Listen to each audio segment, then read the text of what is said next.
A vote bought, a life lost. Welcome to Marple Mysteries. I am your host, Harrington. Tell me your city. I value your voices. Wolfe follows the blood trail to City Hall. If you've never watched a 6-foot, 180-pound man argue with a chair, you've missed one of life's quieter entertainments. Not that I do it often. When Nero Wolfe tells me to sit, I usually sit. But that Monday afternoon I was on my feet and the chair was empty, and Wolfe had just told me, in effect, to go vacuum up a politician. "Archie," he said, "I have consented. You will bring him." He didn't look at me when he said it. He hardly ever wastes his eyes on a foregone conclusion. They were resting, half-lidded, on the book in his hands, which was in German and at least as thick as the Manhattan phone directory before cell phones made everyone shy. "Just to check," I said, "because sometimes a man likes to hear himself losing. This is the same Councilman Gerald Yarmouth I declined this morning when he showed up with his campaign manager and a bouquet of desperation?" "Yes." Wolfe turned a page. "You informed him that I was unavailable." "Unavailable, uninterested, and unimpressed. I was eloquent." "So you often claim." "You told me to tell him that." "I told you to provide an excuse satisfactory to yourself." He shut the book on one fat thumb. "You elected to embroider." I moved around the desk so I could look him in the eye, which he does not consider a constitutional right. "Excuse me for wanting to keep politics out of this house. You always say—" "This is not politics," Wolfe cut in. "It is a problem. I attend to problems. Politics is merely their habitat in this instance." That was him being generous with words. He was in the yellow chair behind his desk, one of the stout ones built by some honest craftsman who had never met Wolfe and therefore had no idea how proud he could be of his work. Wolfe's bulk was distributed in layers, the way nature had never intended on the original blueprint. His eyes were half closed, but there was nothing sleepy about them. "All right," I said. "I'll bite. What changed between 10 this morning and now, when the noble councilman got the bum's rush? Did Fritz come up short on truffles and need a city contract?" "Fritz's pantry is adequate," Wolfe said. "Mr. Yarmouth sent back his card." He already sent his card, with an addition on the reverse. I picked the card up from the corner of Wolfe's desk. I'd left it there after tossing it back this morning. It was thick, expensive stock, screaming "vote for me" without actually coming out and begging. On the back, in tight, dark strokes, someone had written, "The murder that won me the election is going to cost me my life. I need help." Underneath, in the same hand, was an address and a private cell number. I'd seen enough panic letters and scratched in "hotel stationery" to recognize a man who thought his clock was ticking loud enough to bother the neighbors. I let out a low whistle. He's got away with headlines. The murder that won me the election. You'd think if he had one like that in his past, he'd keep it to himself. Wolfe withdrew his thumb and closed the book entirely, which with him is the equivalent of swinging both feet out of bed. "Your sarcasm does not improve with repetition, Archie. Sit down." I sat. "He came," Wolfe said, "to tell us a story about threats and vandalism. That is what you told me." "Right. He and the campaign manager, name of Cheryl Lane, 40-ish, tailored, probable IQ above room temperature, showed up just after 10. He said someone was trying to ruin him before the general election. Phone calls, anonymous letters, a graffiti artist who can spell. He wanted protection or validation or maybe just a private detective to point at when the press asked whether he was taking it seriously. You've heard the song. And you declined. I told him you don't do bodyguard work, which is true as far as it goes. He tried to sweeten it with publicity, which I let roll off my shining brow. He mentioned your fee scale, which I quoted back with inflation for having wasted my morning. He left offended and said he'd go see someone who believed in civic duty. And then, Wolfe said, tapping the card with a fingertip, he remembered a murder. Just like that. Men often forget murder, Wolfe said. It is inconvenient. So now you want to help him? I cocked an eyebrow. We don't even know whether he killed whoever he's talking about. We never know anything at the outset. His tone made it clear this was remedial. He made an assertion. The content of the assertion is interesting. The phrasing is intriguing. The timing is instructive. All three together are compelling. I notice you left out the word lucrative. With elections, Wolfe said, money is either plentiful or impossible. I will permit you the experiment of discovering which. He leaned back, filling the chair like a slow tide. Call him. Tell him I will see him at 4:30. He may bring Miss Lane if he wishes. Then get out of my office. Your restlessness is indecent. That was Wolfe being affectionate. I glanced at the wall clock. It was a few minutes past 3. You're giving me an hour and a half to drag in a city councilman in the middle of a campaign day? You boasted of your eloquence this morning, Wolfe said. Apply it to persuasion. You may use my name. Within reason. Within reason, I echoed. And if he says he's busy kissing babies, and can we make it tomorrow?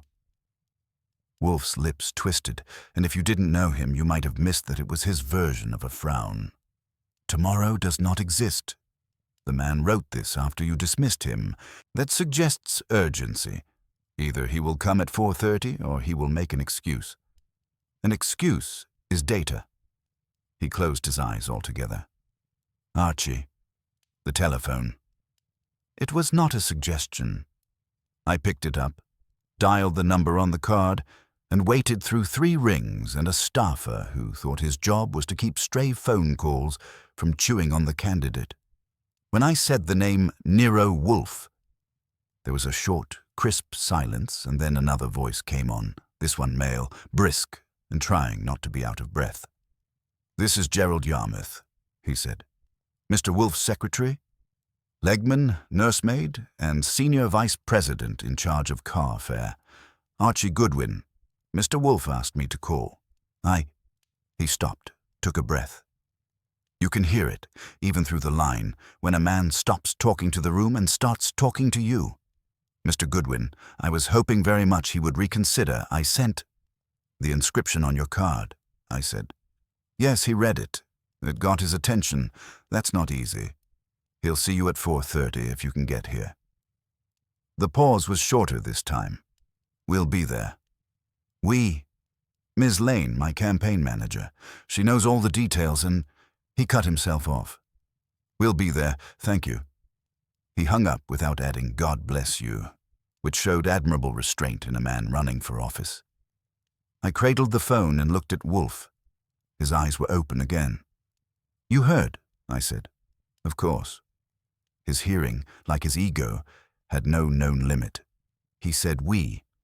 Good. 2 witnesses to the same event is more profitable than 1. He reached for the bell pull cord and gave it a tug. Fritz will adjust the schedule. Dinner must be delayed this evening. I winced. You're willingly moving dinner. He sniffed. Do not be absurd. I'm reluctantly moving dinner. Distasteful but necessary. A man who writes so clumsily about murder will not confine himself to half an hour. The bell cord had barely stopped swaying when Fritz came in through the door from the hall, white jacket immaculate, as if wrinkles had violated his personal code. Fritz Brenner is the only man I know who can walk into a room with Wolfe in it and make it look like the room has 2 important people. Yes, sir, he said. Mr. Yarmouth, a member of the city council, is coming at 4:30, Wolfe said. He may stay as late as 6. Adjust accordingly. Fritz didn't blink. We will hold dinner until 6:30. I will keep the roast warm without drying. You could tell it hurt him to make that promise, but he'd die before he broke it. He nodded to me and withdrew. So, I said, we're in the politics business. Should I start polishing the flag? You will do nothing of the kind, Wolfe said. You will guard the integrity of this house. I will not have staffers and reporters milling in my hallways like ants. Mr. Yarmouth and Miss Lane, will be received in the office and nowhere else." He eyed me. "And you will restrain your tongue long enough to listen." "Always my favorite part of the job," I said. "Do we have any idea what murder he's talking about?" "We have only the words on that card," Wolfe said, "and the fact that he wrote them after you declined him. Before, he wanted protection. After, he wanted absolution." I frowned. "Absolution? He didn't say he did the murdering. He just said it won him the election." "In politics," Wolfe said, "murder need not be literal to be effective, nor to be damning." He brought his fingertips together.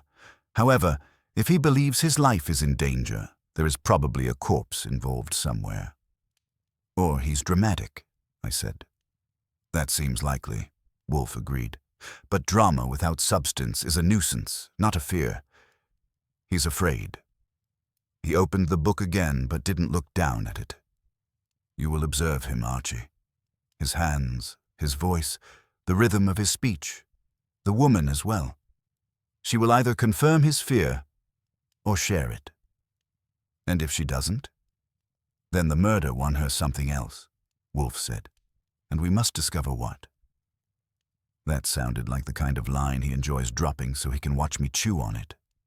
I chewed. It wasn't bad. I spent the next 45 minutes doing the kind of work that never makes it into the adventure novels. Clearing space in the office, checking the chairs, and making sure there were clean ashtrays in case anyone still remembered how to smoke. Wolfe doesn't permit it in the house, but candidates habitually clutch at props. Then I did a short reconnaissance on the sidewalk out front, on the theory that any man who thinks he's in danger may show up with an entourage, and if so, we had to decide who got past the front door. By 4:20, the street looked as calm as ever. W35th Street between 9th and 10th is not the kind of block tourists wander down unless they've taken a wrong turn at the Empire State Building. The brownstone sat there like it always does, pretending it's just another house and not a fortress containing a brain that ought to be paying property tax of its own. I was back in the hall when the bell rang at 4:27. Points for punctuality. I opened the door to a gust of autumn air and the kind of limo you don't leave parked too long in this neighborhood without a man watching it. On the stoop stood Gerald Yarmouth, a couple inches shorter than me and a couple decades older, with a head of steel-gray hair that had been coaxed into a style meant to reassure the middle class. His jaw was square, his chin determined, and the eyes were doing that thing politicians' eyes do, scanning the horizon for their next voter while pretending to focus entirely on you. Beside him stood Cheryl Lane, who I recognized from this morning. The tailored suit this time was dark green, the haircut sharp, the eyes sharper. She held a leather portfolio like it contained the secret recipe for democracy. Behind them on the sidewalk, a young man in shirt sleeves leaned against the limo, checking his phone. Staff. "Mr. Yarmouth," I said. "Come in, Miss Lane." I stepped back and let them into the hall, closing the door firmly behind them. Yarmouth glanced around like he was mentally planning where to put the cameras. "Thank you for seeing me," he said. "I wasn't sure. You can tell Mr. Wolfe that yourself," I said. "This way." I led them to the office door and put a hand on the knob. Ground rules. No press, no staffers, no statements to the media that include the words, "Nero Wolfe believes." You're here to talk, not to confer halo effects. Understood? Lane's mouth twitched. "I told you he'd be a handful," she murmured to Yarmouth. "I've dealt with worse," he said. "We understand, Mr. Goodwin." "I hope not," I said. "But it's sweet that you think so." I opened the door. Mr. Wolfe, Councilman Yarmouth, and Ms. Lane. They came in, and you could feel the temperature change. That's not mystic nonsense. It's just what happens when people who are used to owning a room walk into one that already has an owner. Wolfe sat behind his desk, massive and motionless, like a monument they'd built the office around. The yellow chair creaked once as he shifted. His eyes went to Yarmouth, then to Lane, then to the chairs I'd placed for them. "Good afternoon," he said. "Sit down." Yarmouth sat immediately. Lane hesitated half a second, measuring him, then sat too. Some people treat Wolfe like a curiosity, others no better. She was working on deciding which kind she was. "You have made a startling statement, Mr. Yarmouth," Wolfe said. "Startling statements are tedious unless they can be supported. You wrote that a murder won you an election." Yarmouth swallowed. From my seat on the couch, I could see a bead of sweat starting at his temple. "Yes, I did." "Explain," Wolfe said. Yarmouth looked at Lane. She shook her head once. "You came here," she said quietly. "If you want his help, you have to tell him." "I know," Yarmouth said. His voice had the trained resonance you get from years of talking into microphones, but there was a crack in it. "Mr. Wolfe, 6 years ago, before I first ran for council, there was a young man who worked on my primary campaign. His name was Daniel Brodie. He was bright, energetic, had a knack for organizing volunteers." He met Wolfe's eyes. "He also died.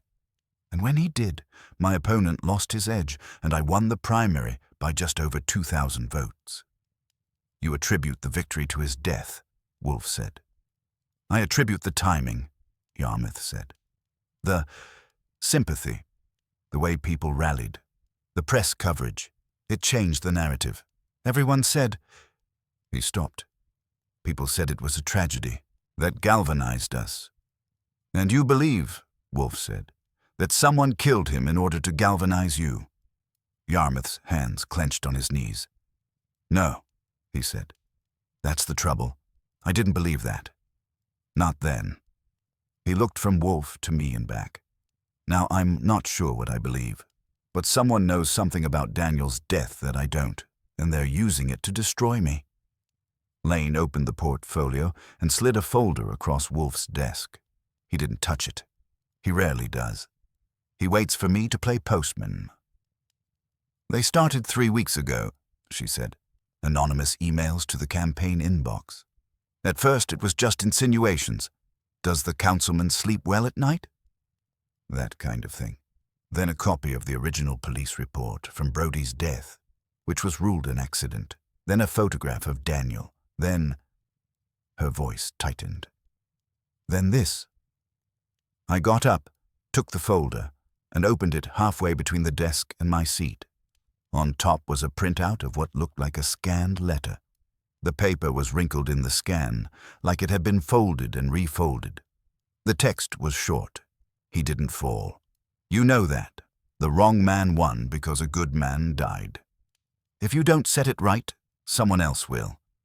It was unsigned. Wolfe watched my face as I read.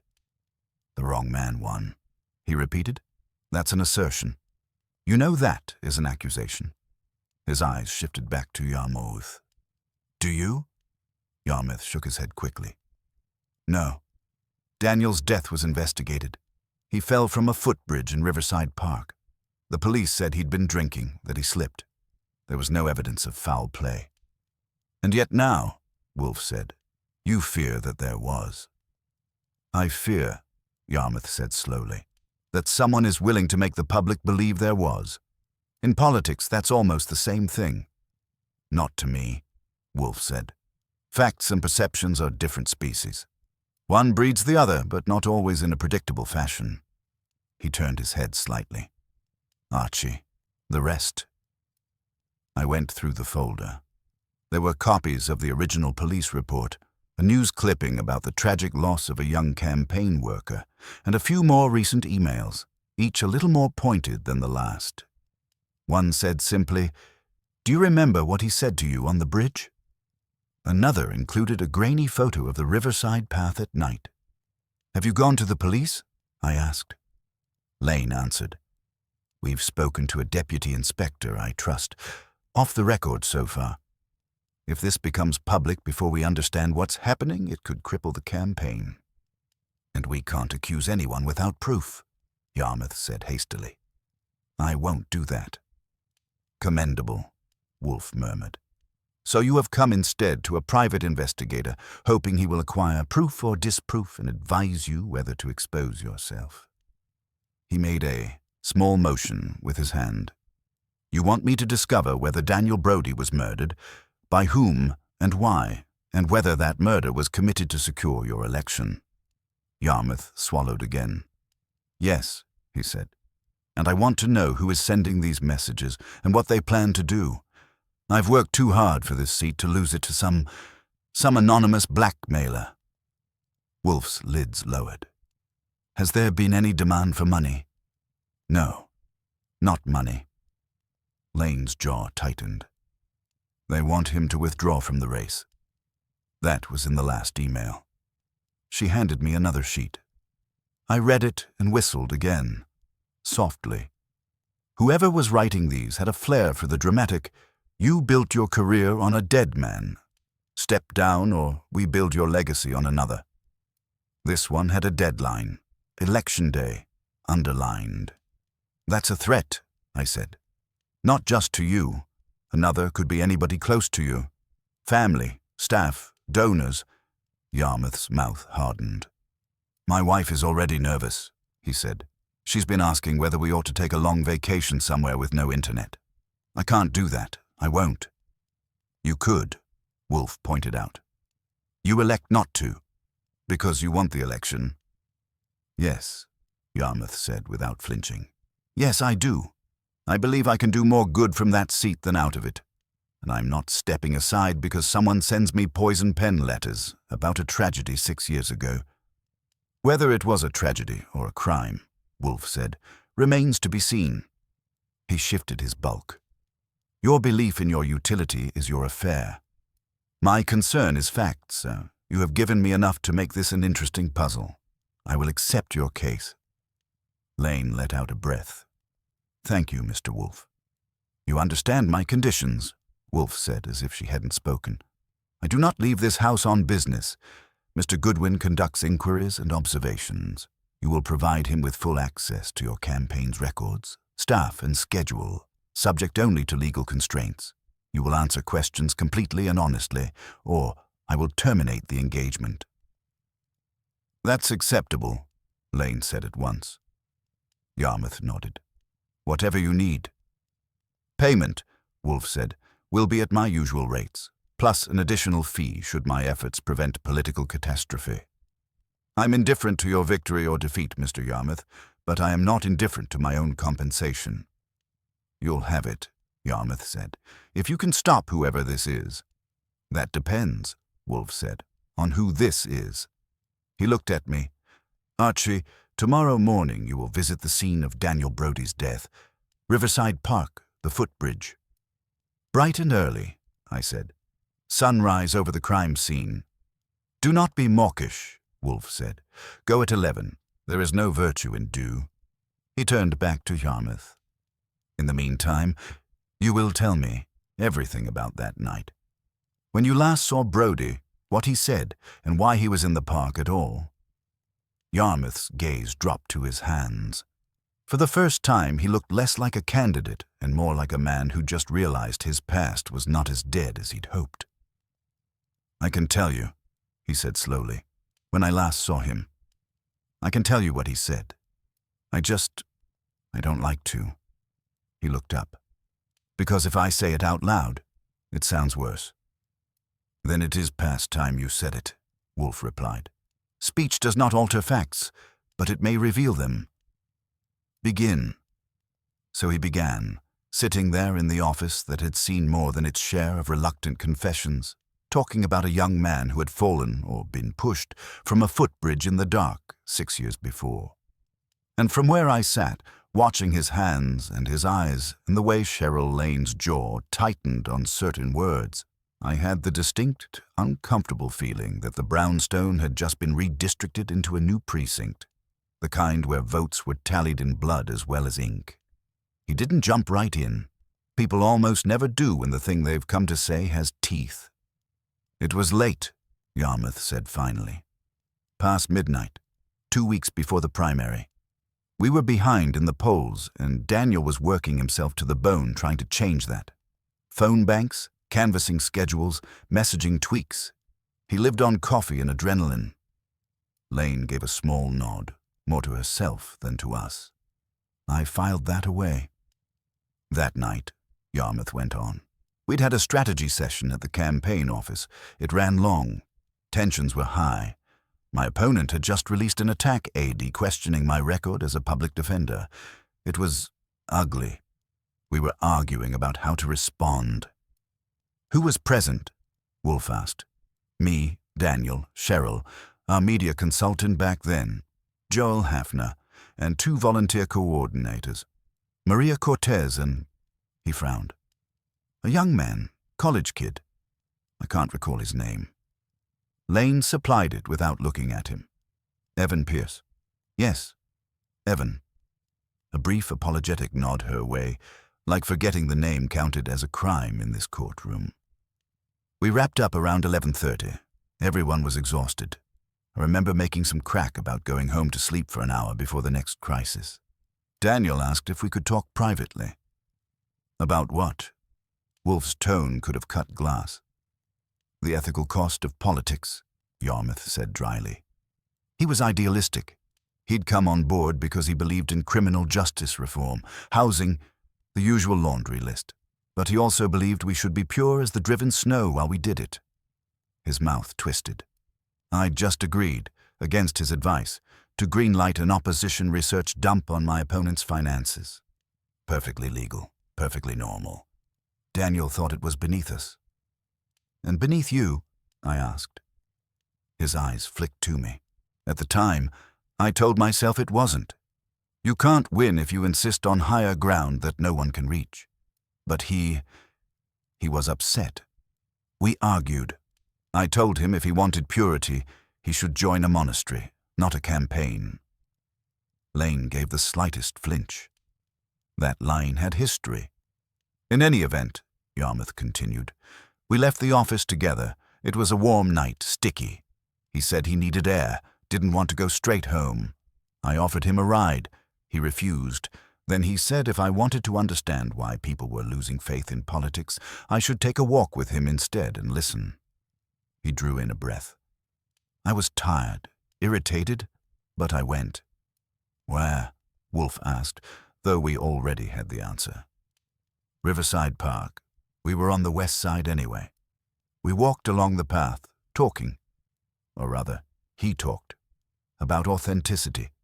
About making promises we could keep instead of ones that poll-tested well.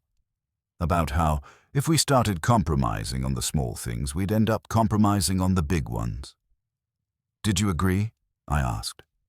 "I told him he was young," Yarmouth said, "and that if he wanted me to have any chance of doing the good he believed I could do, I had to win first.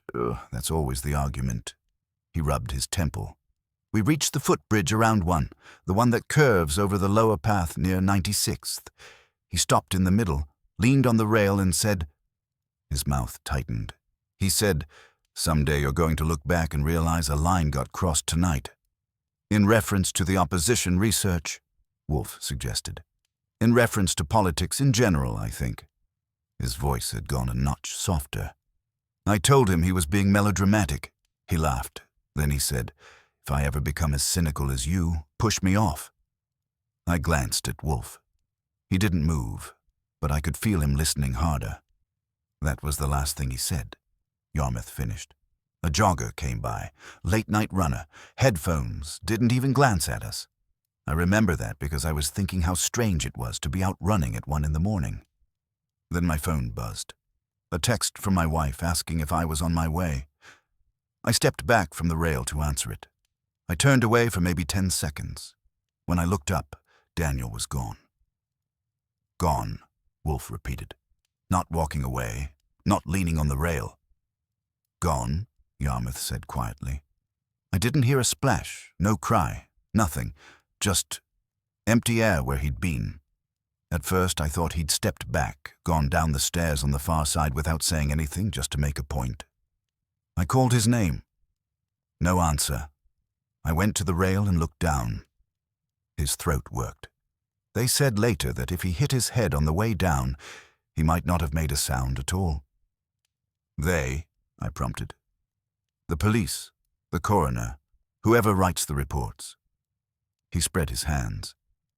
I saw something in the water, a shape, but it was dark. I yelled. Someone else came running. We called 911. By the time they pulled him out, he let that trail off. We could fill it in ourselves. Lane's eyes were on the carpet. Her knuckles were white on the portfolio. Wolfe's fingers made a steeple. You did not tell the police about his remark on the bridge? No. It came out fast. No, I didn't. It sounded damning, like I'd been prompted. If I ever become as cynical as you, push me off. And then he's dead. You know how that would look in a transcript. Yes, Wolfe said. I do. His tone gave no opinion on whether he approved. The police treated it as an accident? I asked. They said there were no signs of a struggle, Lane put in. No defensive wounds, no fibers, no witnesses claiming to have seen anyone else on the bridge with him besides Gerald. Blood alcohol, 0.08, just at the legal limit. The official conclusion was that he was exhausted, possibly lightheaded, maybe slipped when he leaned over farther than he thought. There was some speculation about suicide, but she shook her head. He wasn't suicidal. Everyone says that, I said. Sometimes they're wrong. I knew him, she snapped. Then, catching herself, she smoothed it out. He was frustrated, disappointed, sure, but he was fired up. He thought he could change things. People like that don't jump off bridges on a whim. Perhaps not, Wolfe conceded. But you accepted the official finding. We had to, Yarmouth said. We were in the middle of a campaign. The optics were already terrible. My opponent ran a very tasteful ad about communities mourning together. I went to the funeral. I wrote a speech. I dedicated the rest of the campaign to Daniel's memory. The volunteers worked harder than ever. We won. And now, Wolfe said, someone suggests that victory was purchased. Yes. Who knew you'd been on the bridge with him? I asked. Yarmouth hesitated. The police, obviously. Cheryl, Joel, the volunteer coordinators, my wife and one other person. His eyes met Lane's. Daniel's sister. Wolfe's head tilted a fraction. Ah. She insisted on speaking to me, Yarmouth said. She wanted to know what he'd said, what he'd been like that night. I told her most of it, not the line about pushing him off. I couldn't. She was devastated enough. Name? Wolfe asked. Rachel Brodie. She lives upstate now. Married, 2 kids. Any contact since? A Christmas card the first year, Lane said. Then nothing. Yet someone now has a copy of the old police report, Wolfe mused, and enough knowledge of the circumstances to taunt you with that night. His eyes opened fully. They also know that your career benefited from the death. That is public, but the tone is not. Can you find out who it is? Yarmouth's composure finally cracked a little. Before they do something worse, Wolfe grunted. That's as close as he gets to saying he's intrigued. We will begin with the documents, he said. Archie will compare the police report you were sent with the official file. Any alteration, any additional notation will be significant. He will speak to the officer in charge then and now, and to those who were present that night, Mr. Hafner, Miss Cortez, Mr. Pierce, and Miss Brodie, if she can be found. That will be delicate, Lane said. Delicacy is Archie's department, Wolfe said. Mine is inference. You will also, both of you, provide Mr. Goodwin with full timelines for the past 3 weeks, the emails, their exact arrival times, who had access to the accounts. No summaries. Originals. Lane nodded. You'll have them. Good. Wolfe shifted in his chair. The springs gave a faint, protesting creak. In the meantime, you will continue your campaign as usual. Do not announce that you have engaged me. Do not alter your schedule except for meetings with Mr. Goodwin. Whoever is doing this must believe their pressure is working. We will see how they behave when their target refuses to flinch. And if they escalate? Yarmouth asked. That, Wolfe said, is what we must be ready for. Which is why, Archie, when you visit Riverside tomorrow, you will not go alone. Call Mr. Panzer. I want eyes on you from a distance. If that didn't put a little extra chill in the air, nothing would. When Wolfe brings Saul Panzer in before there's been a fresh body, it means he's taking the threat category seriously. I said, sure, like it was nothing, and made a note in my head to call Saul as soon as our guests were gone. They didn't stay much longer. Once Wolfe starts assigning me chores aloud, it's his way of ringing down the curtain. You will leave the folder, he told Lane, as if she might try to tuck it back under her arm. If anything further arrives, emails, letters, photographs, you will forward them immediately. Mr. Goodwin will give you instructions for secure transmission. I want no tampering, accidental or otherwise. I'll arrange it, she said. Thank you again, Mr. Wolfe. He inclined his head, the bare minimum that can still be called a nod. Yarmouth stood, looked like he might offer a hand, thought better of it, and settled for a grave, candidate-grade expression. Whatever you find, he said, I'll accept, even if it's unpleasant. Truth often is, Wolfe said. Good day. I escorted them to the door. On the way, Lane murmured, We'll cooperate fully, Mr. Goodwin. I'll have our IT director prepare access logs tonight. I'll make it a date, I said. You, me, and the server. She didn't smile, but the corner of her mouth considered it. The candidate's driver straightened when he saw them emerge. They went down the steps and into the car without looking back. That's one thing about politicians. Once they're through a doorway, the next room is all that exists. I watched the limo pull away, then went back to the office. Wolfe had the folder open in front of him and was squinting at the police report like it had insulted his parentage.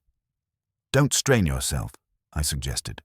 Tomorrow that same document and I are going to get acquainted in person. I'm not straining, he said. I'm confirming. He tapped the margin with a fingertip. The copy is clean, no visible annotations or alterations. Either our anonymous correspondent has access to the original file or to a faithful copy. Both possibilities are ugly. I'll try to find out which, I said. First stop, the precinct. Second, the bridge. Third, the joggers of Manhattan if I get desperate. Joggers, Wolfe grunted, with the same tone he uses for radicals and instant coffee. Call Mr. Panzer. Arrange to meet him at the park entrance at 11. Right. I moved to my desk. Anything else? Yes. He leaned back, shutting the folder. You will be cautious. A man who threatens another corpse may be content with implication, or he may be literal-minded. I would prefer not to find out at the cost of your skull. Why, boss, I said. You'll make me blush. He lifted one brow. If you must indulge in levity, do it where I cannot hear it. Call Saul. So I did. Saul Panzer answered on the second ring with his usual economical, Yeah, it's Goodwin. Wolfe wants you to come out and admire the Hudson with us tomorrow at 11. Riverside Park, near the 96th Street entrance. Discreet tale, possible nastiness in the vicinity of an old accident that might not have been. You planning to fall in?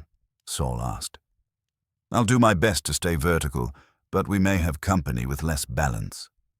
Okay, he said. You could hear him mentally adjusting his day. I'll be there 10:45. You want me visible or not? Start invisible, I said. If anything looks like it's headed for the water, you can upgrade to Guardian Angel. Got it. He hung up. Saul is not one for extended good nights. The rest of the evening ran along familiar tracks. Wolfe went up to the plant rooms at 9, as punctual as the tide. Fritz redeemed the damage done by politics to the dinner schedule with a roast that made you think forgiving humanity might be worth it after all. I spent an hour in my room going over the documents from the folder, making notes on names and timelines, then checked in with the Land of News to see what the city thought it was talking about. So far, nothing on councilmen and dead campaign workers. Our little melodrama was still off Broadway. Next morning I was up, scrubbed, and fortified with coffee by 9:30.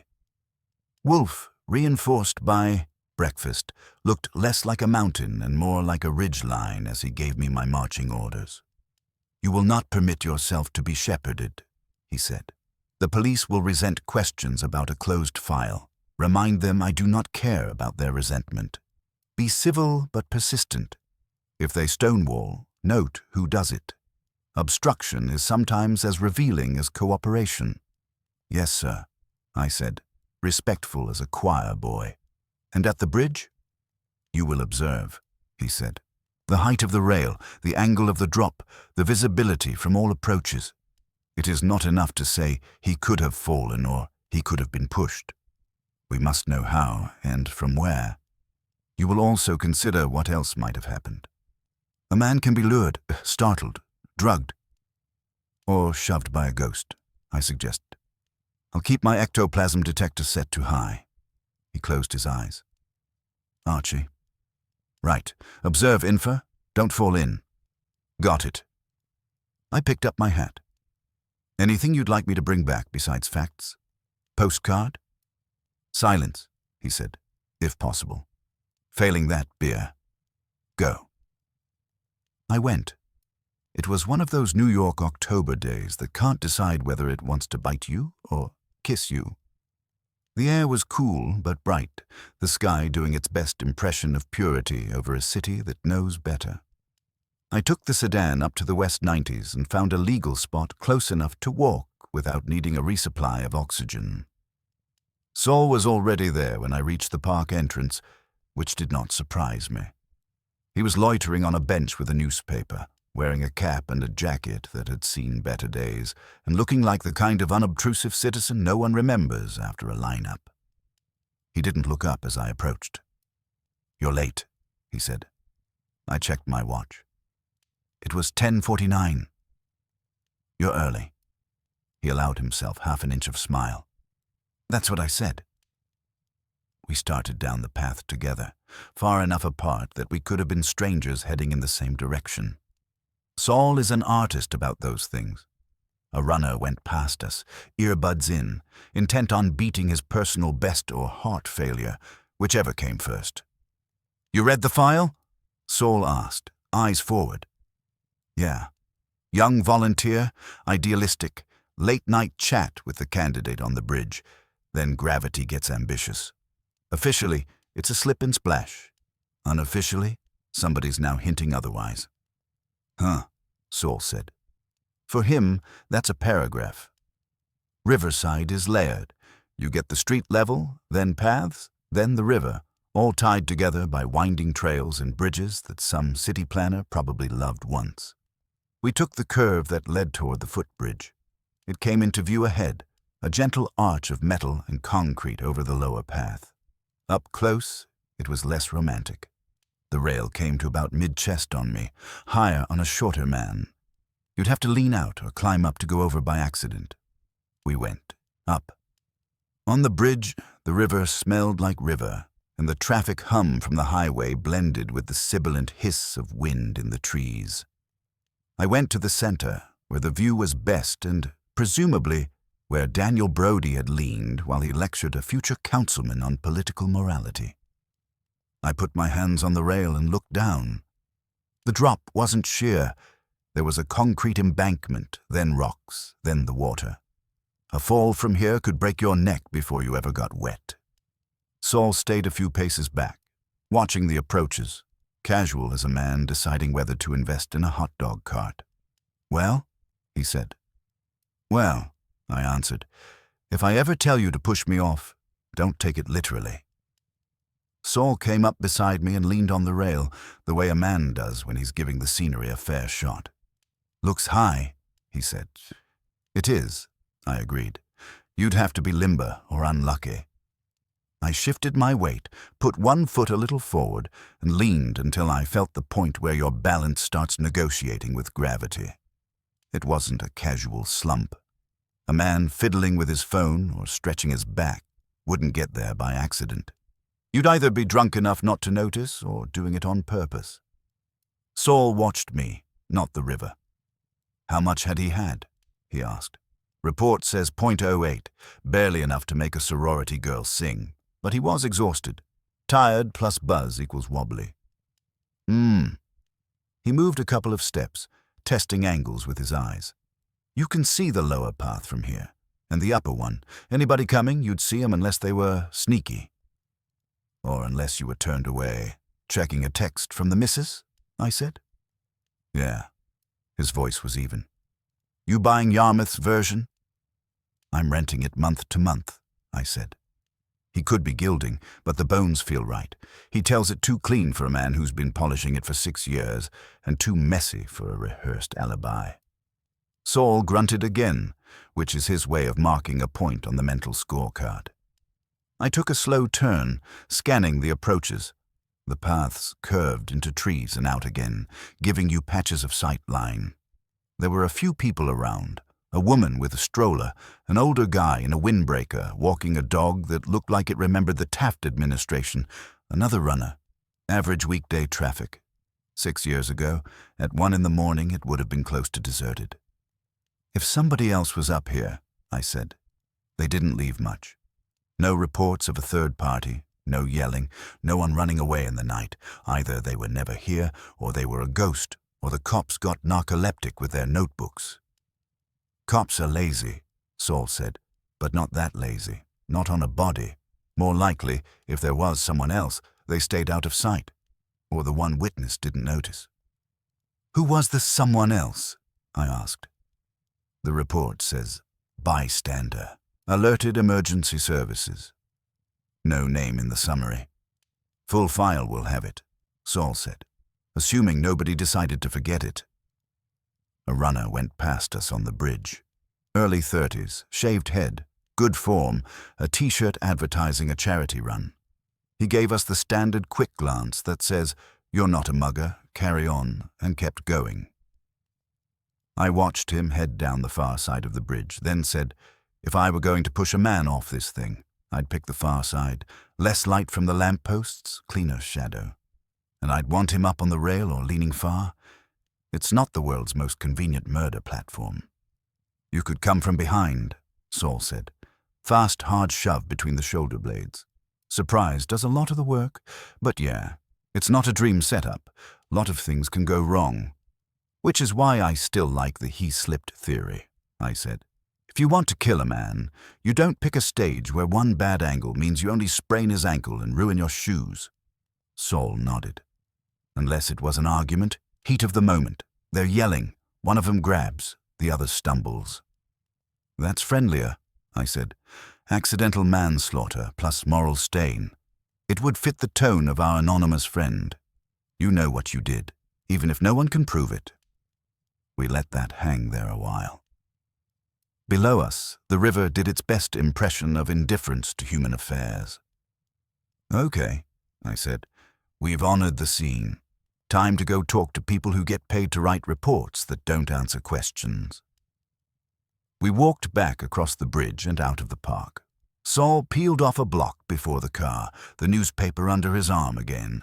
The cap tugged low. You'd have had trouble picking him out of a line of 2. The precinct that had handled Daniel Brody's swan dive was a squat brown building that tried to look more official than tired. Inside, it smelled like coffee, floor cleaner, and patience running thin. I introduced myself at the desk, displayed my license, and asked for the detective who'd signed the Brody file 6 years back. Retired, the desk sergeant said, after running his finger down a screen. Lieutenant Tierney, living it up in Queens, I hear. Good for Queens, I said. Who covers his old cases now?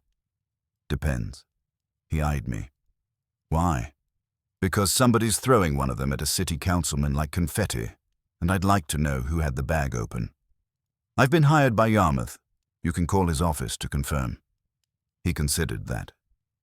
I let him, keeping my face pleasant and my posture unthreatening.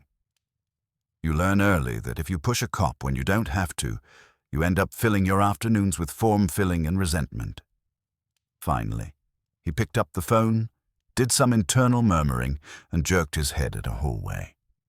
Detective Alvarez, third door on the left. Don't bleed on the furniture. I promised to keep my bodily fluids to myself, and went where indicated. Detective Rosa Alvarez was mid-30s, hair in a tight bun, suit that said she'd rather spend her money on something else, but understood there were standards. She didn't get up when I came in, but her eyes did all the standing. "Goodwin," she said. "You said on the phone you're with Nero Wolfe." "Yes," I said. "I'm the one who gets wet when he's interested in something near a river." "The Brody case," she said. "Why now?" "You're efficient," I said. "I like that. Someone's been sending Councilman Yarmouth anonymous threats implying Brody didn't just slip. They included a copy of your file, or Tierney's." Her mouth made a small line. "The file isn't public?" "So I gathered," I said. "That's why I'm here instead of at a library. We'd like to know if someone's been browsing your archives in the last few weeks." Alvarez leaned back. "We log access," she said. "Everybody's paranoid about leaks now. But before I start pulling digital strings, tell me what you're playing at. You're going to reopen it?" "Not officially," I said. "We don't have that kind of badge. We just want facts. The letters are persuasive." She held my eyes for a beat, then shrugged one shoulder. Tierney thought it was straightforward. Victim had been drinking, no sign of a fight, nobody heard anything. Yarmouth was cooperative. He was the one who called it in. "Your letters say what exactly?" "That the wrong man won an election because a good man died," I said, "and that if Yarmouth doesn't set it right, someone else will." She winced. "That sounds like someone's gearing up for something stupid." "Okay." She swiveled to her computer and started tapping. The monitor glow lit her face the way the river had lit the bridge. "Case number. Got it. Access logs." I waited, watching the screen's reflection in a framed commendation on her wall. After a minute, her fingers slowed. "Well," she said, "how about that?" "Don't keep me in suspense," I suggested. "Wolfe is charging by the minute." 6 years, she said. "This file sits there. Then 3 weeks ago, somebody pulls it. Twice in one day. First time by me." She tilted her head. "I got a call from a concerned citizen who didn't want to give a name but hinted they thought we'd missed something. I skimmed it, saw nothing new, moved on. Second time," she pointed at the screen. "That's the interesting one." "Hit me," I said. She read it off. "External request. Logged as inspection by an assistant DA, name of Warren G. Larkin. Only problem is, we don't have any ADAs by that name." "Maybe he's shy," I said. "Or a ghost, or somebody who likes borrowing identities." Alvarez snorted. "Ghosts don't need badge numbers." She clicked again. "Whoever logged in as Larkin did it through the DA's VPN. That gives it a veneer of legitimacy.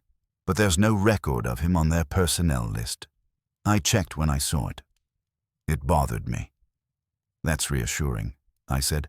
"If fake ADAs can just wander through your archives, my respect for city government will take a real hit." "Save the sarcasm," she said. "Whoever it was had enough access to get past basic checks, which means either someone in the DA's office let them in, or somebody outside knows how to spoof credentials very well. I don't like either." "Join the club. We have jackets," I said. "Can you get me a copy of the whole file, not just the sanitized version our anonymous friend sent to the campaign?" "I can." She gave me a look that said she was thinking about the angle. "But if this turns into a circus, I was never your date." "If this turns into a circus," I told her, "you'll have bigger problems than remembering who first handed me a balloon. And Wolfe doesn't do 3-ring. He prefers private performances." Something in that must have sounded soothing, or at least manageable, because she stood, went to a file cabinet, and pulled a battered manila folder. "Digital's great until it isn't," she said. "Tierney was old school. He always kept hard copies." She slid it across the desk to me, along with the printout of the access log. "Bring it back." "Neat." Don't dog-ear it. I treat all my reading material with respect, I said, especially when it involves gravity and politics.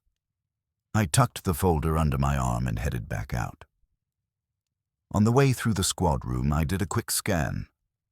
No one looked especially interested in me. The desk sergeant pretended not to see me leave. Outside, the October air felt sharper.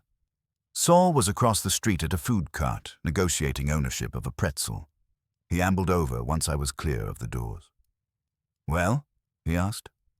"Newsflash," I said. "Somebody who doesn't exist dropped by the archives 3 weeks ago.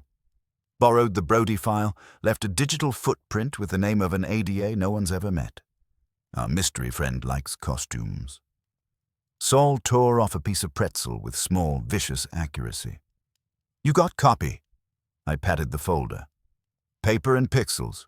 Wolfe can roll in it like a dog in leaves." We walked toward the car.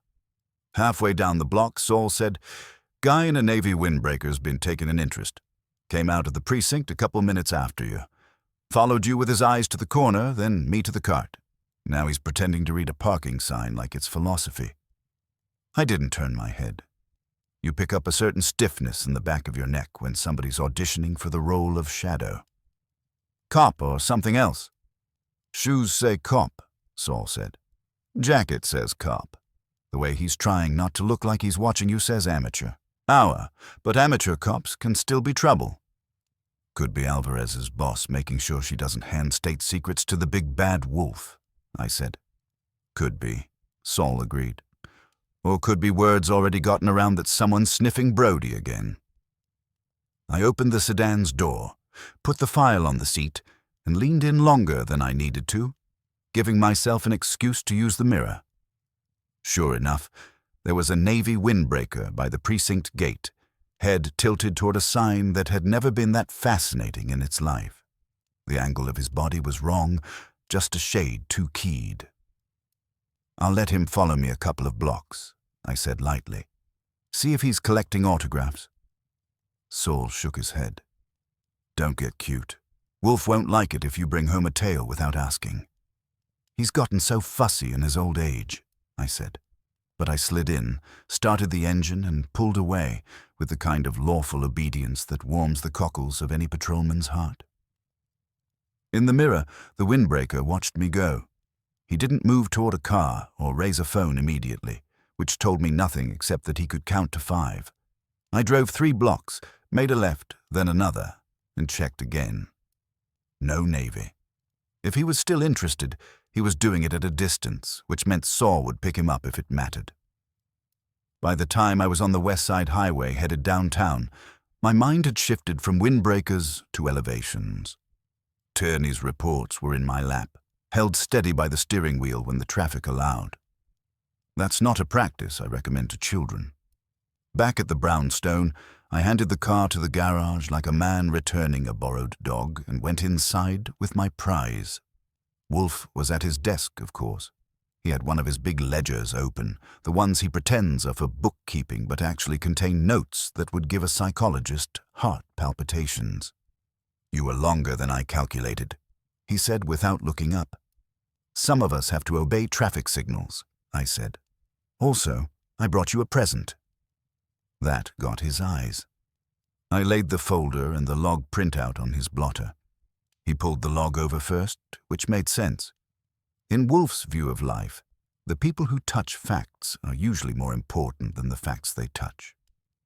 "Assistant District Attorney Warren G. Larkin," he read aloud. "Alvarez has verified that no such person exists. Personally. She doesn't like ghosts either."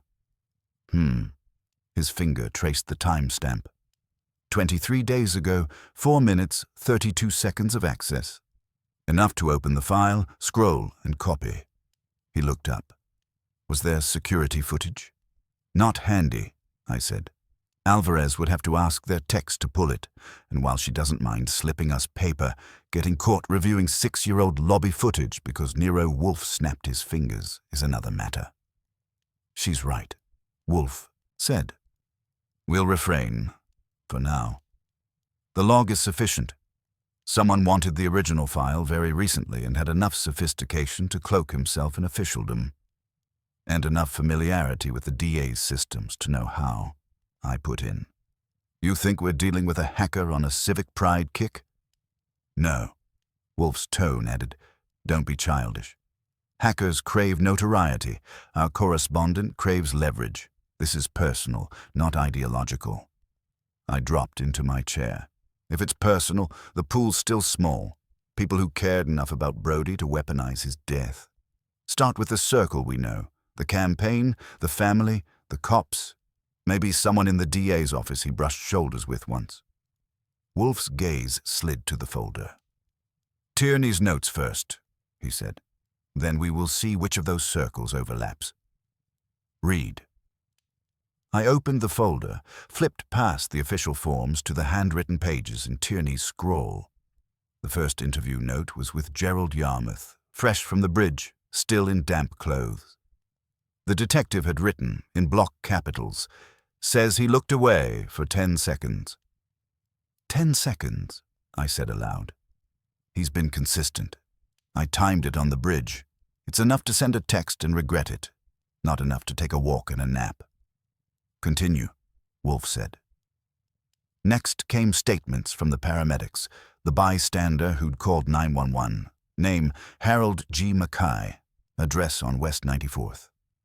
And then, in a different pen, a short paragraph underlined twice.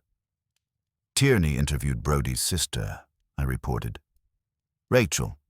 She insisted he wasn't drunk, wasn't suicidal, wouldn't lean that far out over anything. He hated heights. Tierney circled that. I looked up. We didn't get that part from Yarmouth. No, Wolfe said softly. We did not. Wolfe extended a hand. I passed the page over. He read the underlined section, lips compressing. Hated heights, he repeated. That is not a trivial trait, especially in a case where a fall is the instrument of death. Did Yarmouth know this? Good question, I said. He didn't volunteer it. Maybe he forgot. Maybe she never told him. Maybe Tierney didn't highlight it in the official summary, and he never saw the notes. He was there when she spoke to the detective, Wolfe countered. Does the file say? I checked. No indication he sat in. Separate interviews. Tierney wasn't sloppy. He would have noted if the candidate hovered. I flipped a page. Here's Mackay, the bystander. Harold G. called 911, says he heard a shout, turned, saw a body go over the rail. I stopped. Wolfe's head came up. Well, I read carefully. He heard a shout. Not a splash. Not a cry for help, just a shout.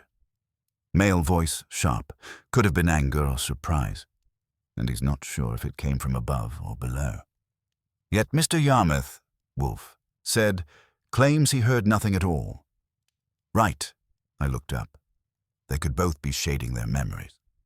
Or Mackay wanted to sound useful. Or, Wolfe said, one of them is lying.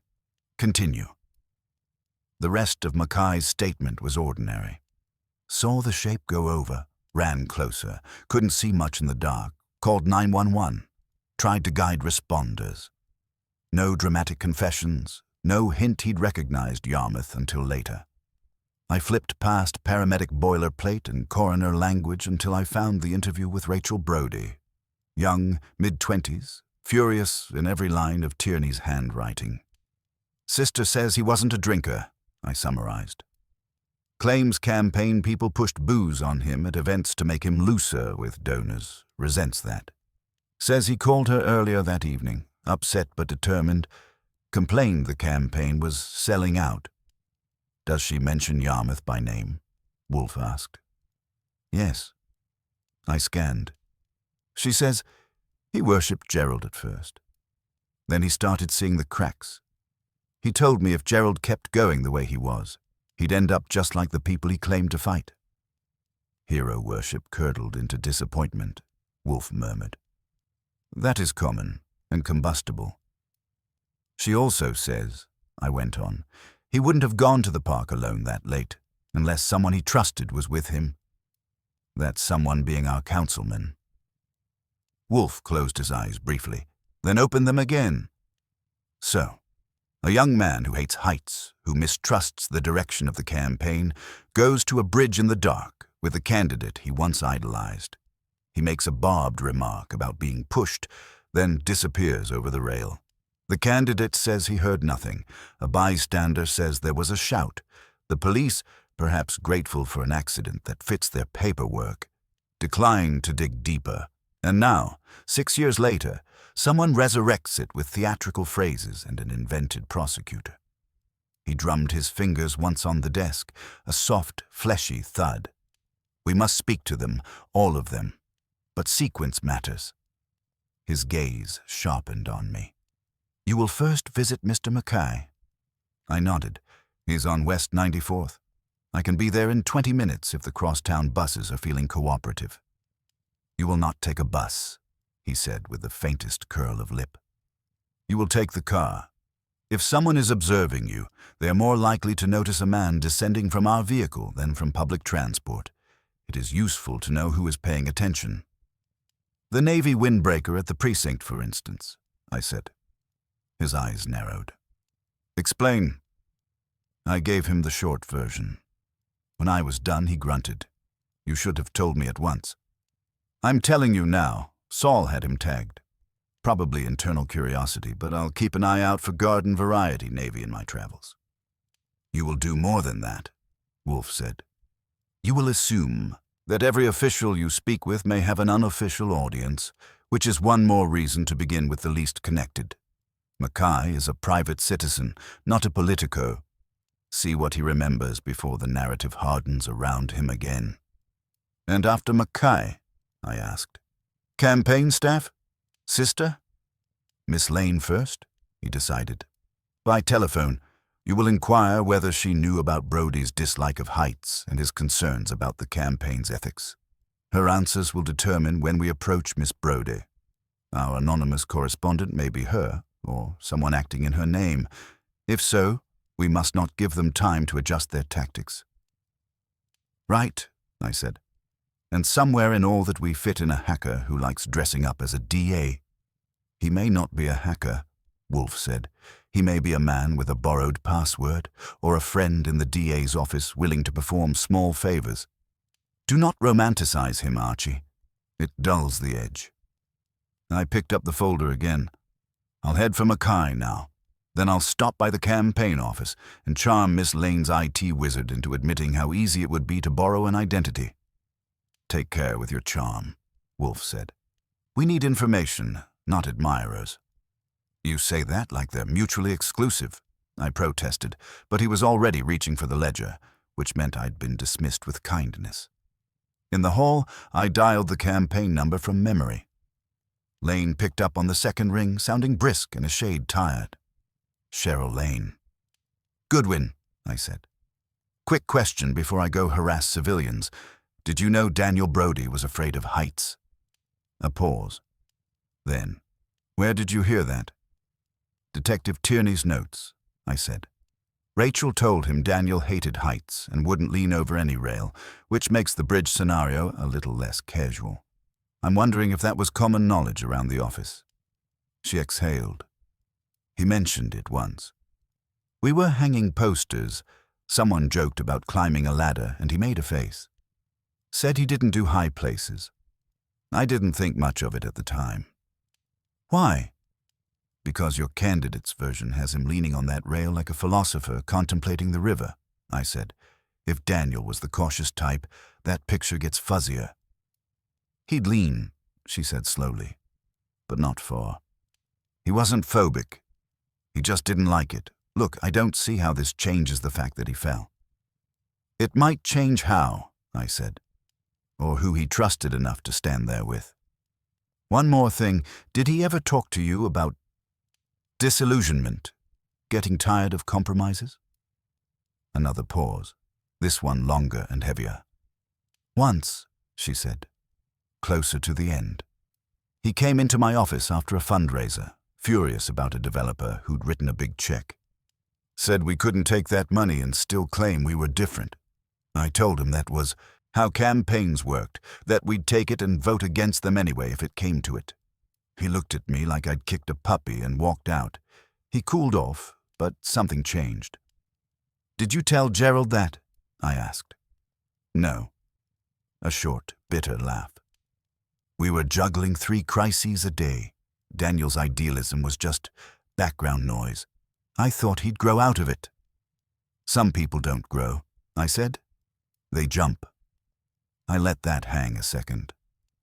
"I'll want to talk to your IT person later. Off the record. Someone posed as an ADA to get the Brody file. I'd like to know how hard that would be for a moderately clever gremlin." "I'll set it up," she said, all business again. "Text me when you're free." We signed off. I pocketed the phone and headed for the garage. Mackay's building on West 94th was a 4-story walk-up with peeling paint that tried to look dignified and failed. The buzzer list was a mix of names and scrawled tags. H.G. Mackay was on the second line, printed in neat block letters. I pressed.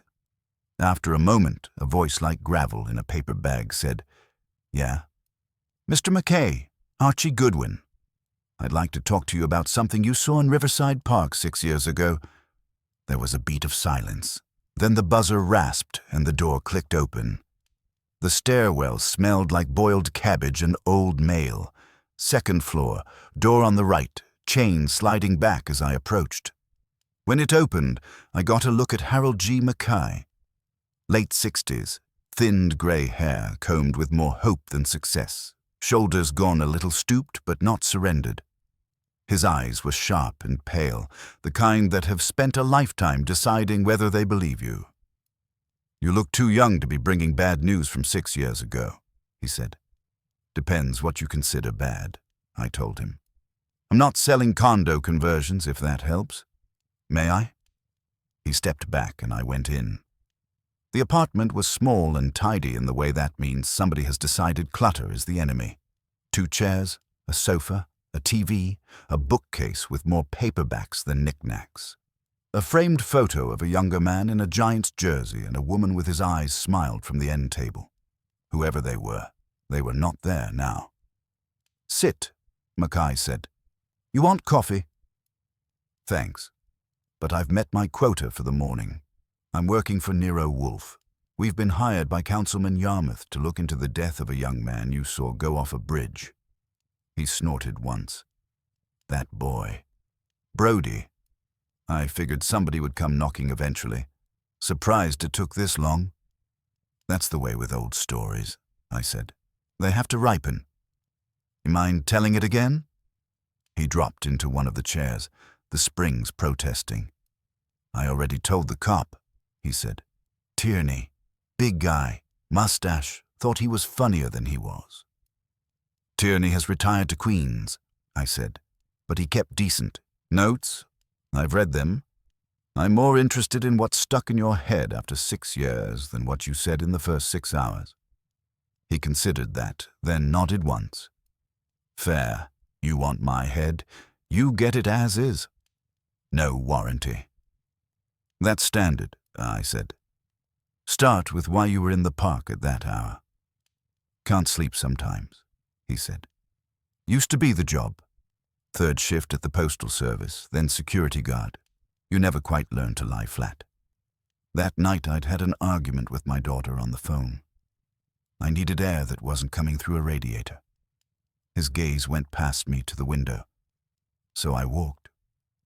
Riverside's quiet late. Usually anyway. He rubbed his hands on his knees. I was on the lower path, by the trees. I'd come down from 96th, thought I might go as far as 86th. Turn around. It was, I don't know, 1:15. There was a light on the bridge, but not enough. City doesn't like to waste bulbs. I heard voices up ahead. 2 men, I thought. One was mad. "Mad how?" I asked. "Campaign mad or drunk mad?" "Different kind," he said. "Not slurring. Sharp. Like he'd been holding it in too long and it finally sprang a leak." He lifted his hand, snapped his fingers. I couldn't make out all the words. Wind, cars, you know. but I heard lie and sell out and something like, not what we said. That kind. Sound like either of them was drunk? I pushed. One of them had a wobble, he said. Not much. I used to watch drunks leave bars for a living. This was more tired than tanked. Anyway, I figured it wasn't my business. Adults arguing, I've seen that show. He leaned forward. Then, this is important, I heard a third voice. That put my spine up a notch. A third voice. Yeah, softer but cut right through. Woman. Came from the path behind me, closer to the street. I heard her say, "Gerald, don't." And then there was a shout. Short, sharp, could have been fear or anger. And then, shadows moved up there, like somebody jerked back. Did you see them? I asked. Not faces, he said. Just shapes. 2 on the bridge, 1 coming up the ramp. The one on the bridge closer to me went over. I saw it, but just barely, like watching a movie in the wrong row. I heard him hit something, then the splash. His mouth tightened. That sound stuck. Tierney's notes had heard a shout, but no woman, no name. Did you tell the lieutenant about the third voice? I asked. I did, Mackay said. He wrote it down. Then later, when we talked again, he said maybe I was confused. Maybe I heard some lady on the upper path. I let it go. I'm old, but I'm not deaf. I know what I heard. Did you hear what she said after? I asked. Yeah, he said quietly. She said, "Oh my God," twice, and something like, "This can't be happening." He sucked in a breath, held it, let it out. By then, I was moving. I yelled up, asked if they needed help, but the man up there, only one by then, yelled back to call 911, which I did. The man who yelled, I said. Could you tell which one he was? Closest to the lamp post, he said. Big shoulders, good coat, politician-type silhouette. Later on, in the papers, I saw Yarmouth's picture. I figured, yeah, that fits. But no woman when you got up there, I said. Nope, just him, pacing like a tiger in a zoo with a broken lock. He was shouting down at the water by then, telling the boy to hang on. But the boy was already too late, Mackay finished. Paramedics said he was probably gone before the water closed over him. Head trauma, that's what happens when rock meets skull. I let a beat go by. Mr. Mackay, I'm going to ask you a question that's going to feel like a trap. It isn't. If you want to throw me out afterward, I'll go. He eyed me. Try me. Given what you heard and saw, I said. Do you think it was an accident? He didn't answer right away. His gaze swung to the photo on the table, then back. I think 2 men were arguing on a bridge, he said slowly. I think one of them was tired and pissed off and leaning where he shouldn't have. I think there was a woman running up who didn't get there in time. Did someone shove him? I can't swear. Could it have been a grab that went wrong? Maybe. His jaw set. Do I think he just slipped nice and neat while everybody was minding their own business? No, I don't. Did anyone ever ask you about the woman again? I said. Police, press, anybody? No, he said. Like I said, Tierney acted like he didn't hear it the second time. The newspapers just said I heard a shout. Maybe they decided a mystery lady was bad copy. Did you recognize her voice? I asked. Later, from TV, campaign events, anything. He hesitated, and right there I knew he had. I keep up, he said. I vote. I watch the debates. That woman last night on the news, standing behind Yarmouth at his rally, the campaign manager. What's her name? Cheryl Lane, I supplied. Yeah, he said. Her. I can't swear in court, but the way she said his name on TV, same way she said it on that bridge. It was neat work, too neat for coincidence to get all the credit. Why didn't you come forward? I asked. If you thought she was there. I thought she was there after, he corrected. By then it was weeks later. Campaign was in full swing. The story was already set. Accident, tragedy, move on. You try telling a detective who's buried the file that maybe a lady you heard once in the dark is a political staffer you heard again under bright lights. They'd pat my hand and ask if I'd taken my pills. Some detectives, I said, would.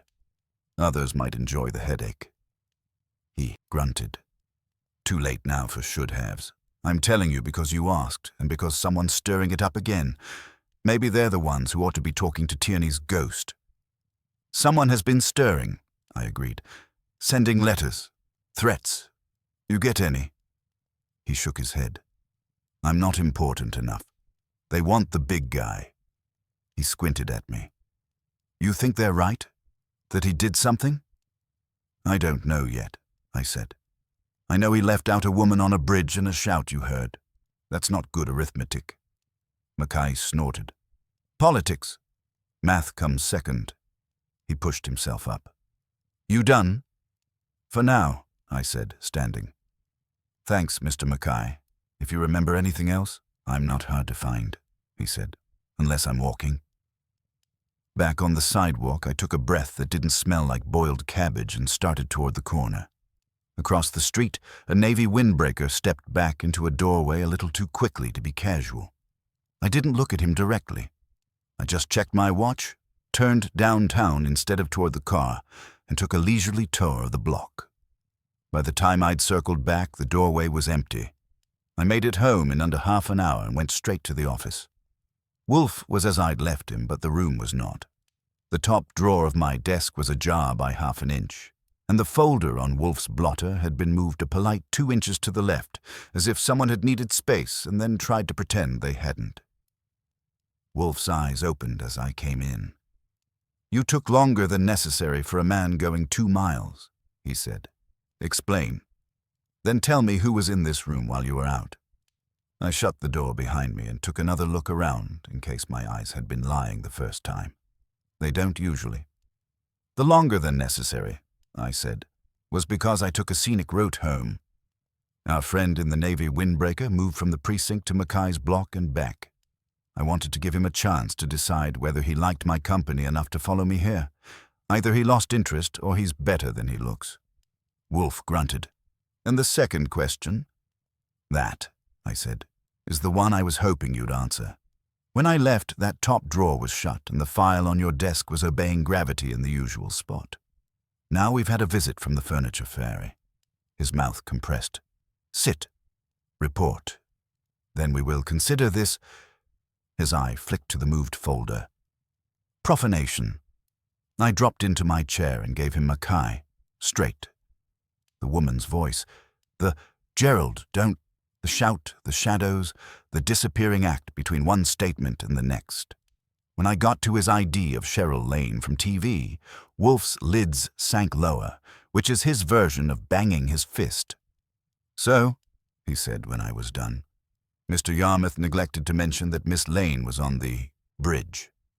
Miss Lane neglected to mention that she was on the bridge. The police decided Mr. Mackay was confused and quietly wrote her out of the picture. Now someone who may well be Miss Lane's colleague or enemy or both has resurrected the matter and is sending threats. And in the midst of this, my office is disturbed. He looked at the drawer. Open it. I did. The contents were as I'd left them this morning. Notebook, stationery, stamps, a revolver in its usual nest, 1 box of cartridges, and a small stack of business cards I keep for when I want to impress somebody with my handwriting. Anything missing? Wolfe asked. Not unless the gun grew legs, I said. Looks untouched, but the drawer was cracked. I don't do that. What about your end? He lifted the folder very slightly, then turned to me. The printout of the access log. You placed it on the folder. Right, I said. On top. You read it before I left. It is no longer there, he said. I stepped over and checked for myself, just in case the thing had decided to crawl inside. The Brody file, Tierney's notes, the police forms. Present and accounted for. The log sheet, with its neat time stamp and ghostly ADA, was gone. I whistled softly. Somebody came into this room to steal one piece of paper with one fake name on it. That's specific.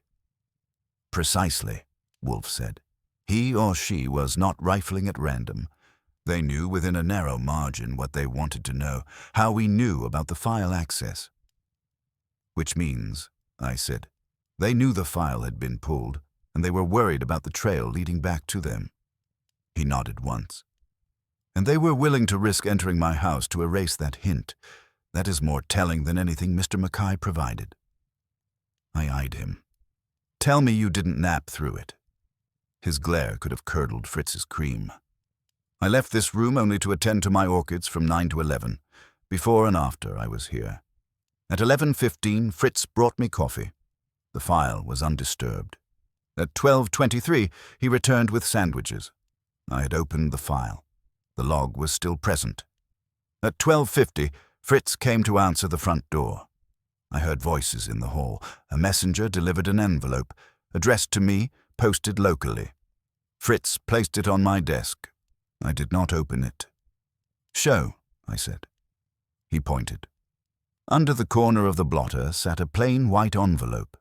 No return address, my name in block capitals, the way a kidnapper does it in the movies when he's out of newspapers to cut letters from. I picked it up and held it to the light. Nothing helpful. The flap was gummed, not taped. Gloves, I suggested. Bah, Wolfe said. Whoever sent it will have had the wit to avoid a fingerprint that matters. Open it. I did, carefully. Inside was a single sheet of white paper, blank except for a short line in the middle. You're too late. No. Signature. No flourish. Charming, I said.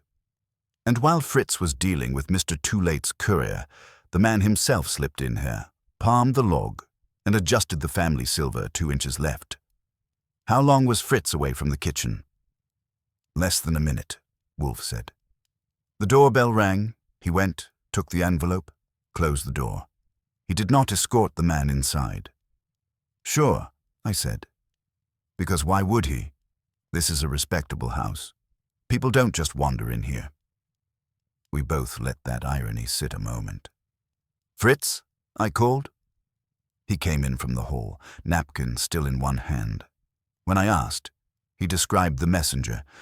Medium height, dark hair, cap, neutral jacket, the kind of face you forget between one breath and the next. No company logo, no required signature, no chit to sign. He'd rung, handed over the envelope, said, "For Mr. Wolfe," and was gone before Fritz could decide whether to offer him the time of day.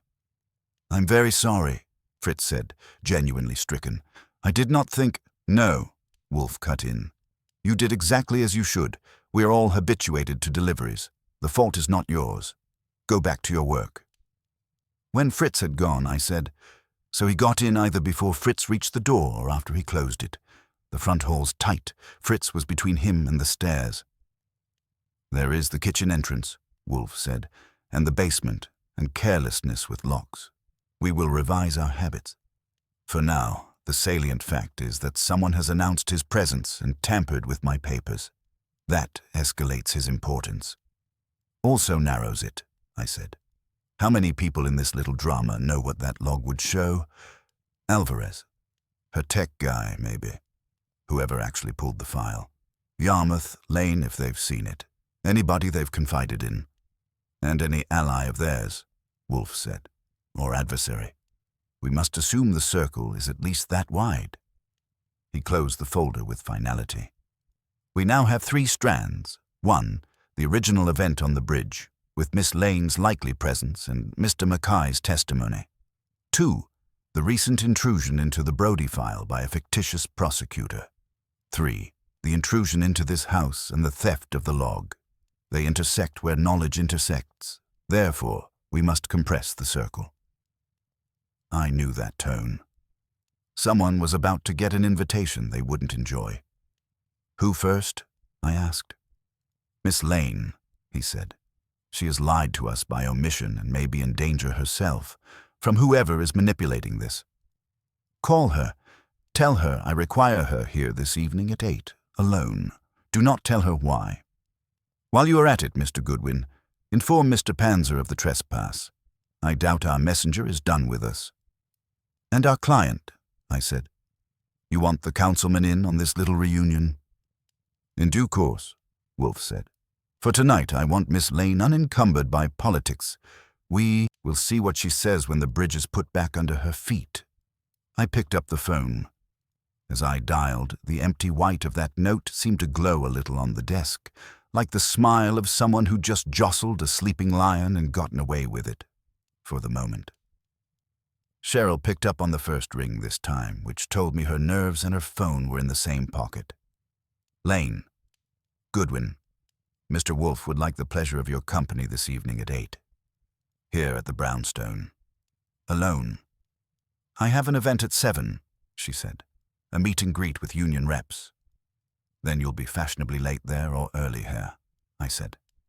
He's not asking. Silence. Then, is something wrong? If I tell you no, you won't believe me, I said. If I tell you yes, you'll want details, and I don't have time to give you the deluxe tour. Come at 8. If you value the campaign, bring yourself and leave everyone else at home. She exhaled. I can't just skip. Yes, you can, I cut in. You're not the one on the ballot. Take a sick hour. Say you ate a bad shrimp. Make up something, but be here at 8, Miss Lane.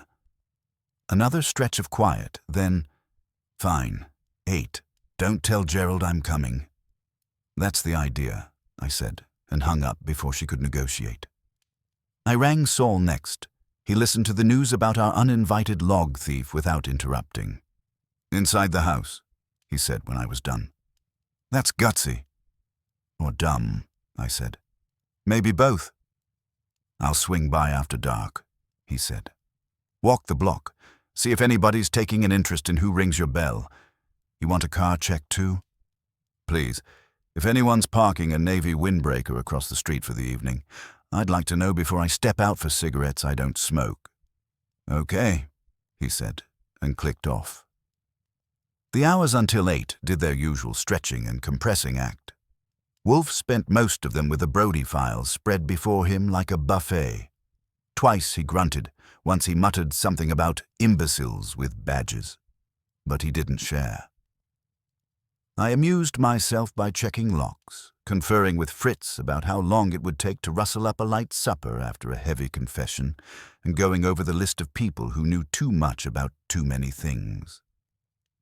By 7:30, the house was as buttoned up as it ever gets. The chain on the front door was ready to drop at my hand. The back door and basement entrance had been checked, double-checked, and blessed with Fritz's personal frown. Saul called at 7:45 from a payphone I thought the city had torn out years ago to report 2 parked cars that didn't make him nervous, and 1 dog walker who did, but only for the dog. No sign of our Navy friend, he said. But if he's here, he's invisible. I'll loiter. You should charge admission, I told him, and hung up as the hall. Clock chimed the hour. At 8:03, the bell rang. I went to the door, dropped the chain, and opened up. Cheryl Lane stood on the stoop in a dark coat over what looked like event clothes. Charcoal dress, low heels, campaign button removed, but the shadow still in the fabric. Her hair was a little windblown, her eyes less so. You made good time, I said. Leaving a trail of disappointed union reps in your wake? I told them I had a migraine, she said, stepping inside. So this had better be painful. I'll do my part, I promised, taking her coat. Mr. Wolfe is in the office. He's been saving up. She smoothed her dress, squared her shoulders, and went in ahead of me. Wolfe didn't stand, of course, but his eyes met hers as she crossed the threshold, and you could see the moment she realized this wasn't going to be a strategy chat. Miss Lane, he said. Sit down. She took the same chair she'd used on the first visit. I closed the door and went to my spot on the sofa. You have been reticent, Wolfe began. That is a quality I occasionally admire. In clients, it is intolerable. Her jaw tightened. I haven't lied. You have omitted, he said. You told us Daniel Brodie was idealistic, that he argued about money and compromise. You told us he died after an evening's work. You did not tell us you were present on the bridge when he died. That got her. Color rose in her face and then drained, leaving her skin a shade lighter. Who told you that? She demanded. Mr. Mackay, I said. The man on the lower path who heard a shout. In Tierney's notes, he says he heard a woman's voice call. Gerald, don't. He says you left the scene before he got up there.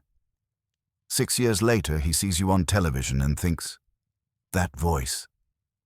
Her eyes swung to me, then back to Wolfe. Your brain could almost hear the gears catch. That's insane, she said. I wasn't. She stopped, took a breath and started again. Slower. I didn't tell you because it wasn't relevant. On the contrary, Wolfe said, you are a political strategist. You know better than most that who is present at an event shapes the narrative of that event. Try again. She closed her eyes for a moment. When she opened them, the glaze was gone. What was left was tired and cornered. All right, she said. I went after him, after they left the office. Gerald and Daniel. I didn't know where they were going exactly, but I could guess. Gerald always liked to walk in that park when he needed to. Think. I was afraid. Her hands clenched in her lap. I was afraid he'd say something he couldn't take back. To Daniel, I said. Or about him. Both, she said. They were fighting. Daniel had been pushing all day, saying we were crossing lines, that we were betraying the base. Gerald was in no mood to be lectured by a kid 10 years younger. When they left, I had this flash of the whole thing blowing up on that bridge. Daniel quitting, going to the press, whatever. So I followed. Alone? Wolfe asked. Yes, she said. It was late. Most of the staff had gone home. I took the car as far as 96th and walked down. When I got to the park entrance, I could see them on the bridge. Silhouettes. I heard Daniel's voice, high and angry. I heard Gerald, lower. I couldn't make out words. I started up the path and called his name. That's when... Her throat worked. That's when it happened. You saw it? I asked. I saw motion, she said. I saw Daniel's arm fling out like he was throwing his hands up, and then nothing, just empty. I heard the shout. Maybe it was me. And then the impact. I ran the rest of the way up, but by the time I got there, Gerald was already at the rail shouting down. And you left, Wolfe said. She nodded, miserably. When I got there, he turned and looked at me. Just once. I've never seen that expression on his face before or since. I panicked. I thought if I stayed, I'd make it worse. For him, for the campaign. I ducked back, went down the far side.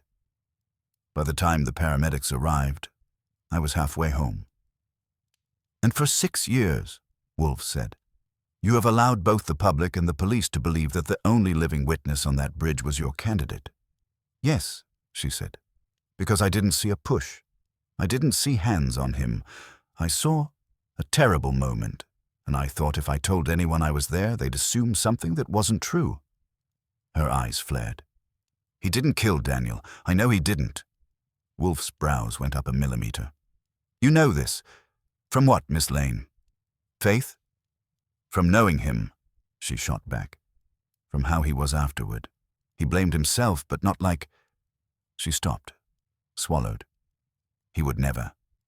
That is an assertion, Wolfe said. Not evidence. She sagged. Then what is this? A trial. Am I the one in the dock now? We hired you to stop someone from destroying Gerald, not to help them. On the contrary, Wolfe said. If I intended to destroy him, I would have called you both here. No, I intend to stop whoever is orchestrating this elaborate blackmail.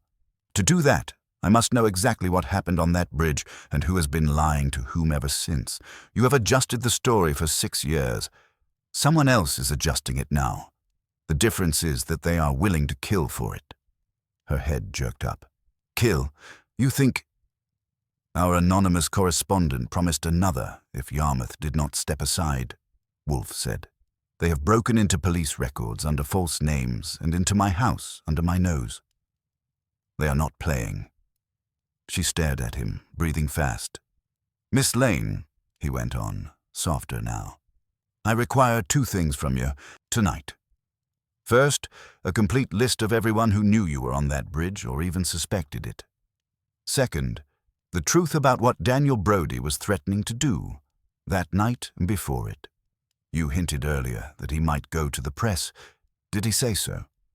Or did someone else? She hesitated. Because, Wolfe said, voice turning very still, I suspect that the murder that won votes was less the fall itself than the silencing of whatever Daniel intended to make public. And that is what our unseen friend wants to resurrect. Is it not? 24 hours later, the office looked like a voter's pamphlet exploded. We had them all, Gerald Yarmouth in the red leather chair, jaw set, Cheryl Lane next to him, composed on the outside, frayed on the seams. Rachel Brodie on the couch by the window, hands buried in her bag strap like she'd strangle it if it tried anything. Detective Alvarez in the other red chair, representing the people of the great city of New York, and, perched on the chair closest to the door like he was ready to bolt, Evan Pierce, older than the college kid in Tierney's notes, but with the same nervous, earnest eyes. Saul was upstairs pretending to be somewhere else. I was on the sofa between Rachel and the world. Wolfe regarded the lineup as if it were a particularly disappointing salad. We are here, he said, because a death that should have been mourned and laid to rest has instead been exhumed and used, first for advantage, now for revenge. I propose to stop that. Yarmouth started to speak. Wolfe lifted a hand. Silence fell like a curtain. There are 3 events, he went on. The night on the bridge, the recent intrusion into the Brodie file, and the trespass here yesterday when someone entered my office and stole the access log. Those 3 cannot be understood separately. Together, they reveal our motive, our method, and our manipulator. His gaze moved to Cheryl. Miss Lane has now admitted that she was on the approach to the bridge when Daniel Brodie fell.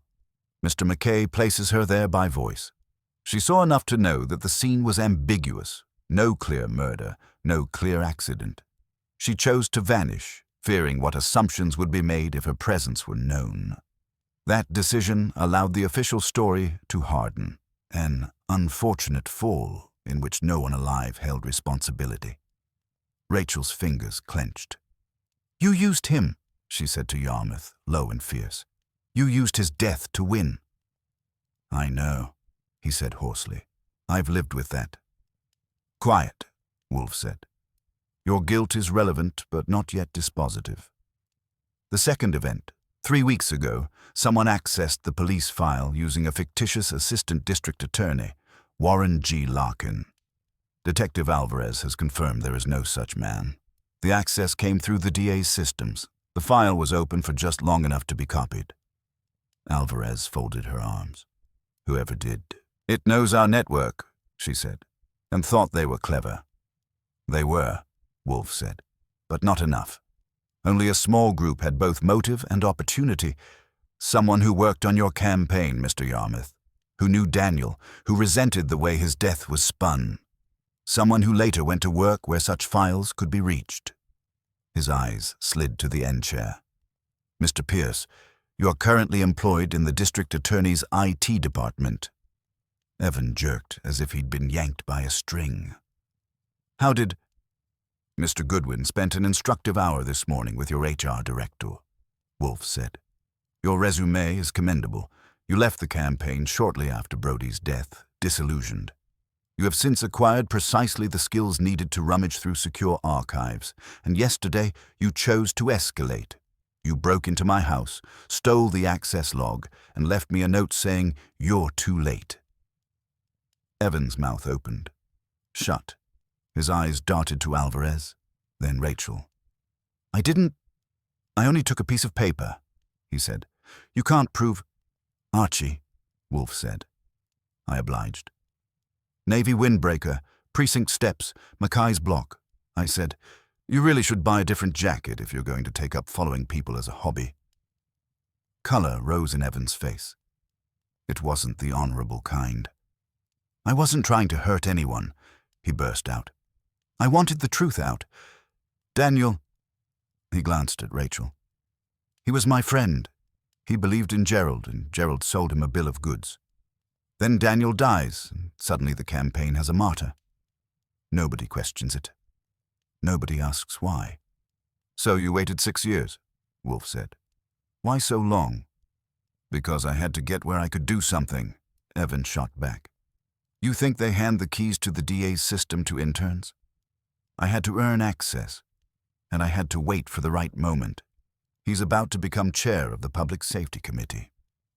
"Public safety?" His laugh was sharp. "I thought if I showed him I could blow it up, he'd step aside, or confess." "By sending threats," Alvarez said, voice flat. "Posing as a prosecutor, breaking into a private home. You call that confession?" "I wasn't going to kill anybody," Evan said quickly. The another in the letter, that was pressure. I wanted him scared, not dead. Rachel's voice cut in. "You thought scaring him would bring Daniel back?" There was no softness in it. "You used his name, his death, same as they did." He flinched like she'd slapped him. "I was trying to give him justice," he said. "Justice," Wolfe repeated. "You mistook vengeance and spectacle for justice. It is a common error." He shifted, the chair creaking. "You broke laws, Mr. Pierce. Detective Alvarez will see to that. Whether you intended murder is a matter for a court."